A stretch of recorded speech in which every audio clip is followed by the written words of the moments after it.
YouTube famo. How you doing? So today is the 2nd. Happy New Year. And I just had to shoot a video.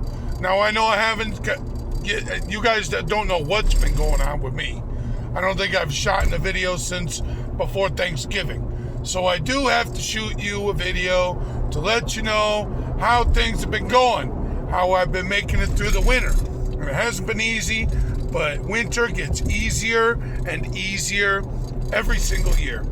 So now, today I want to talk about something else. I have been amazed. Strap on your seatbelts.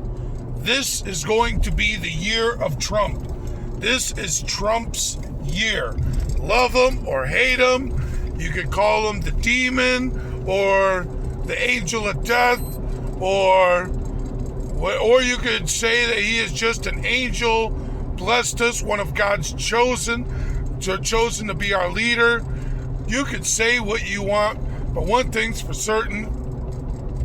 He has been racking up some big wins lately, and I expect this year he will be getting many more wins fast. Now, what's going on right now? Right now, everything happening. All sorts of stuff is happening. Okay, so I want to tell you, I even wrote down notes to explain to you about just how much Trump is winning. Love it or hate it. Like I'm telling you, I'm not giving you opinions. I'm giving you facts. Trump is winning, and Trump is going to have a big year. Love it or hate it, it's the facts. So number one, talking about the Somalis, let me tell you all the ways that Trump is winning on this one. All right?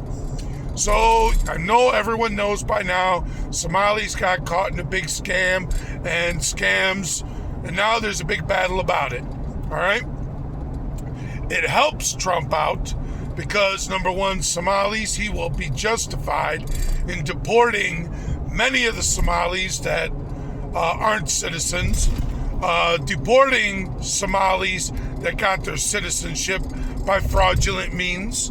And when it turns out that birthright citizenship is gone, and I bet it will be taken out, I assume, I believe that.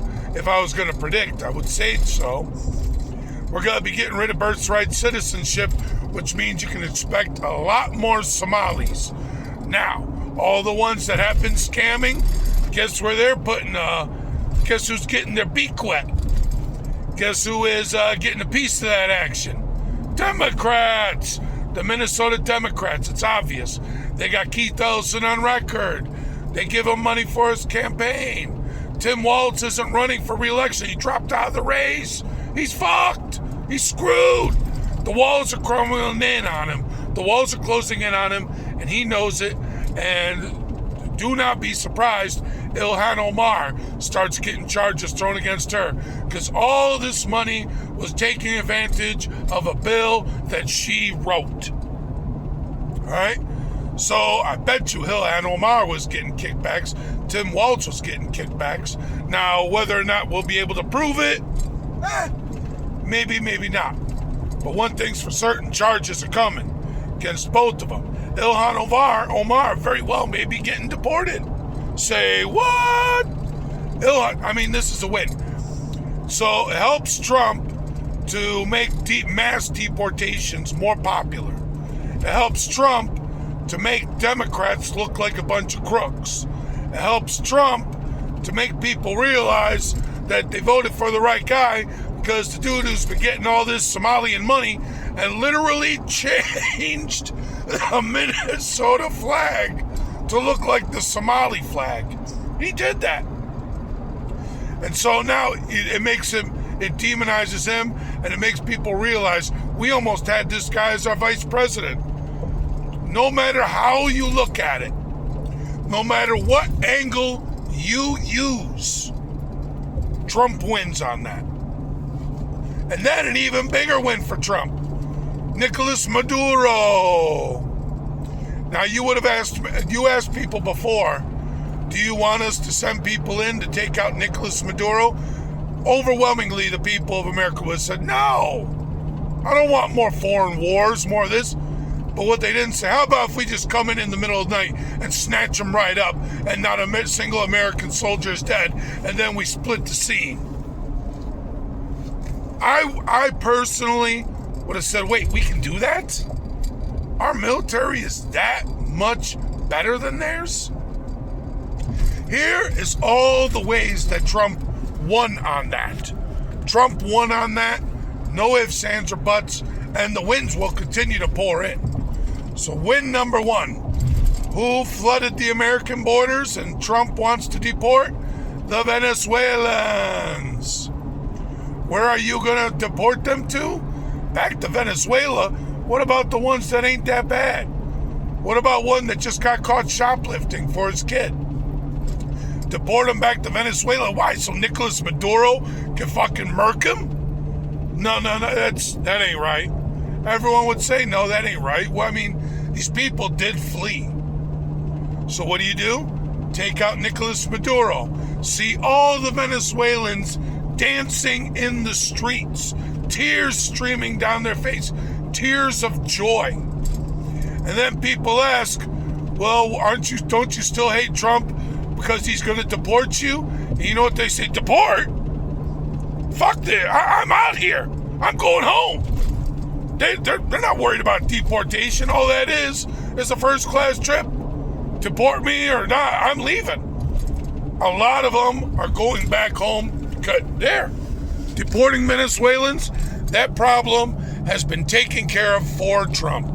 Fixed itself, pretty much. Fixed the problem. Number two, Democrats look like a bunch of morons because the first thing they do is come out like a knee-jerk reaction and start defending Nicolas Maduro before the Venezuelans even got on TikTok. You morons. You idiots. And now they're playing damage control like, well, no, I'm not defending Nicolas Maduro, but yesterday you were. So what values do you actually have? And believe me, Mexicans, Cubans, Puerto Ricans, Guatemalans, Nicaraguans, and I'm not talking the cigar. These people, they know what Venezuela's going through. You know how, they know what Nicolas Maduro is. They may hate Trump, but they certainly have no love for Nicolas Maduro like the Democrats seem to. So that was a bonehead move on the Democrats' part. They're scrambling, picking up the pieces, and talking about how it wasn't legal, like that's supposed to mean a damn thing to anyone. Like every American over the past 100 years hasn't been having unauthorized strikes. You know, did Congress approve Bin Laden getting shot the fuck up? Think about it. So that's not going to stick, Democrats. Sorry, it's not going to stick. And if you look at the polling, Trump's numbers are just rising and rising, and I don't think they're done rising. As they see more videos of Venezuelan, I'll tell you, I've seen some videos. It's a beautiful thing. It's a beautiful thing to watch people drop to their knees and thank God with tears streaming down their face, thanking Trump and thanking God because now their family abroad is safe. Excited. It's a beautiful thing. It's a beautiful thing to watch. You know? So that's 2 wins Trump got out of Maduro. Number 3, BRICS. Everyone seems to forget about BRICS. Oh, before that, number 3, the oil.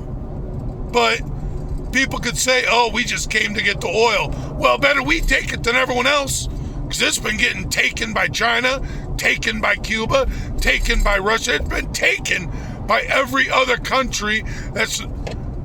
Well, you know what? Fuck you. We're taking it, and you're not getting any of it. You know, but at least with America, we make sure the people who, drill for it at least get a paycheck. But either way, we're the ones who invested in the infrastructure for that stuff. We're the ones that built the refineries that can refine that stuff. So there's that.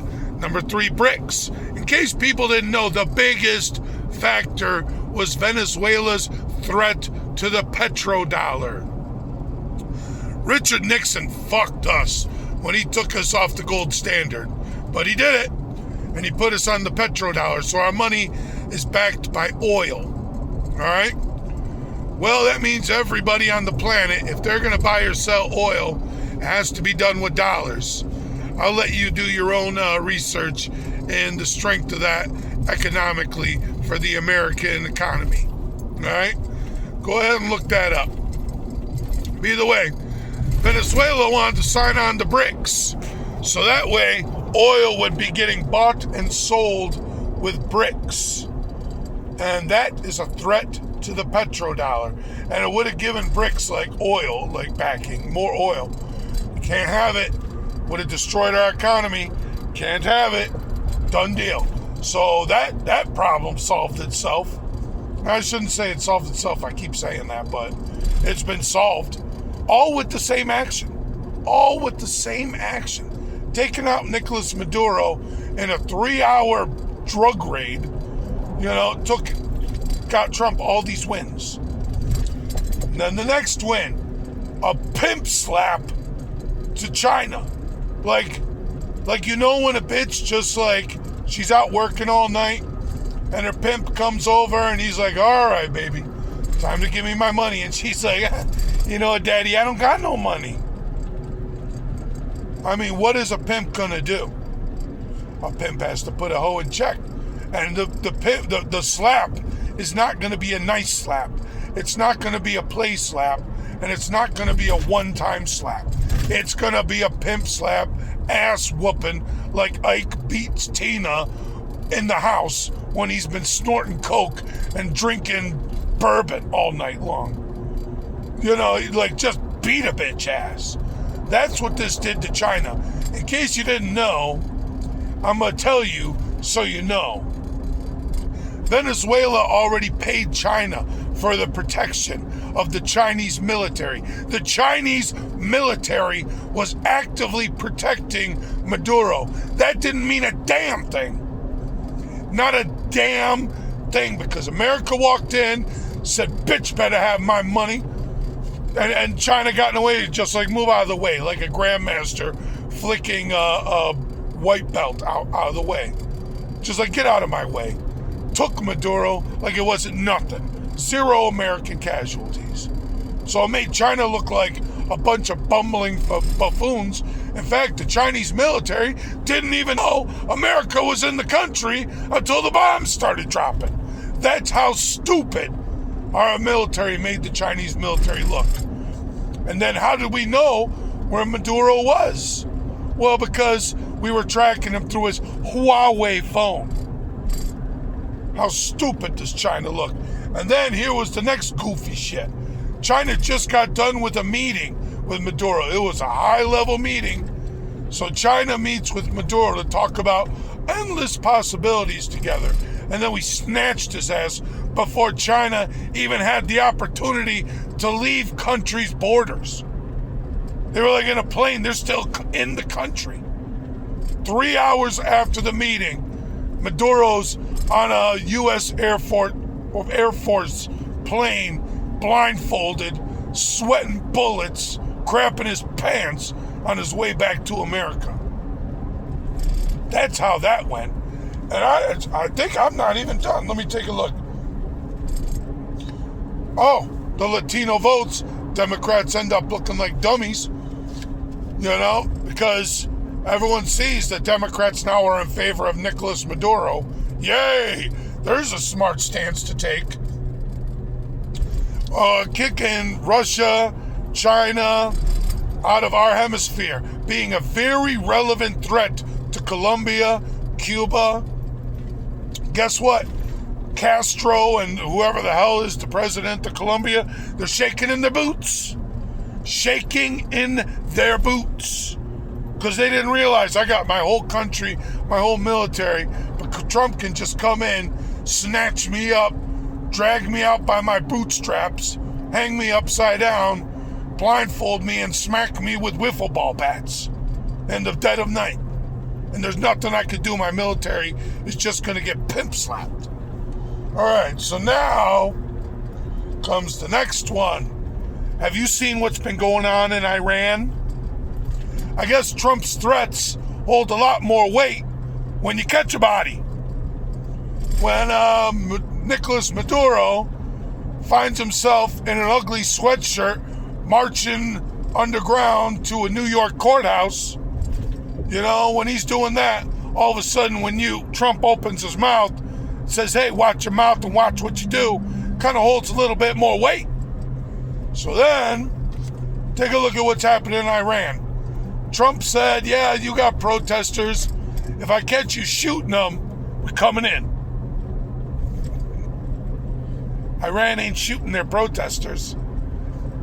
And I swear, the people of Iran have testicles made of an alloy of cast iron steel and tungsten and just raw carbon, tungsten, and cast iron hanging in their testicle sacks. Because these people, what they're doing, you got to be a certain kind of person to make a homemade flamethrower and jump out from behind a car and light up a team of Iranian military. I mean, come on, these people. And then to be a woman, light up a big fire, throw your hijab in the fire, and start doing TikTok dances in front of the camera publicly. To be put on social media. That means I give zero fucks. Zero. And what does that say? When a woman's huge act of defiance is to take off a head wrap and do the Cabbage Patch. Like, come on.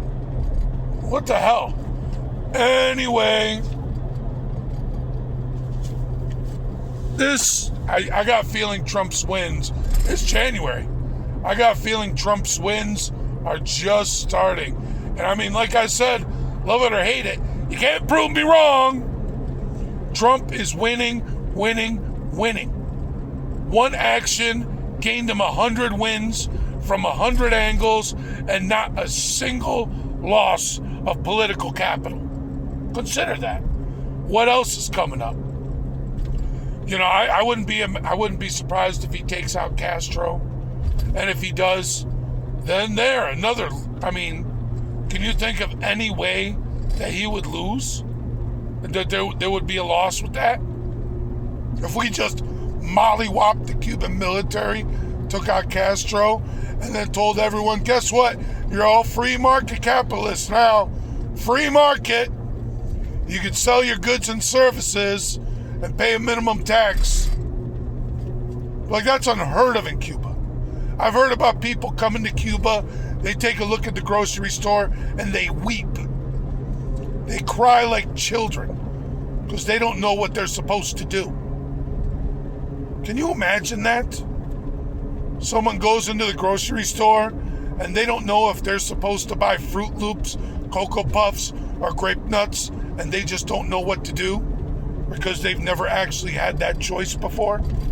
They never had the choice. They never had the ability to make a choice. To choose between, Snuggle or Tide or, what kind of laundry detergent you want. You've never been, all you'd have to do is go into the store. The government tells you, buy cereal. You just buy the white box with cereal written in stencil on it. That's your cereal. The laundry detergent. You buy a bottle, white bottle, black stencil on it, says detergent. I mean, then these people come over here and they don't even know what to do. They go into the grocery store and they cry. That's the concept. People of Venezuela, the people of Eastern Europe, the people of Cuba. You talk to them about socialism, they're going to pull out a knife on you. Democrats are losing, man. And I mean, look, I'm not going to tell you about whether or not I like support or I don't like Trump. I think people know me, that they probably already know. But I'm not going to state whether I like him or don't like him. But what I will say is that he's winning. And Democrats are not serious in their opposition to him. They're not a serious opponent. They are not. Not in any way, shape, or form. Not in any way, shape. Everything they say shows that they have no values. Everything they say shows that they're just going to say whatever to whatever Trump. Orange man bad. Orange man bad. Orange man bad. Trump says, hey, you know what, pregnant ladies, maybe don't gobble down Tylenol. You should be careful of that. Pregnant women start gobbling down Tylenol to the point where they're overdosing in the hospital. Even when Tylenol itself says, hey, pregnant women, be careful. Democrats are not serious opposition. They're not. They're just simply not. No ifs, ands, or buts. They're not serious. But anyway, people, I'm going to wrap it up here. I'm at 21 minutes. Woohoo! All right, make sure you like my video. Like, comment. Tell me what you think. Tell me about how Democrats have any kind of chance in any way. I don't see it. I don't think they do. They get nothing but eat losses like Tic Tacs. They'll open up a bag of M&Ms and it's just L's. They got like a bag of M&Ms, but instead of M's, it's L's, and that's what they're eating by the fist load. And like a monster bag. It's like, oh my goodness. But like, comment, and subscribe to my channel. I haven't put it on, and I haven't put up a video. That always costs me like a bunch of viewers. But I don't know, I get busy. This was a season, man. This was a season and a half. But like, comment, subscribe, hit the bell button. Sure, I'm sure you will. Share amongst your friends. Tell people, you know, show them my videos. Like, comment, subscribe, share, blah, blah, blah, blah, blah. All right, later, Gators.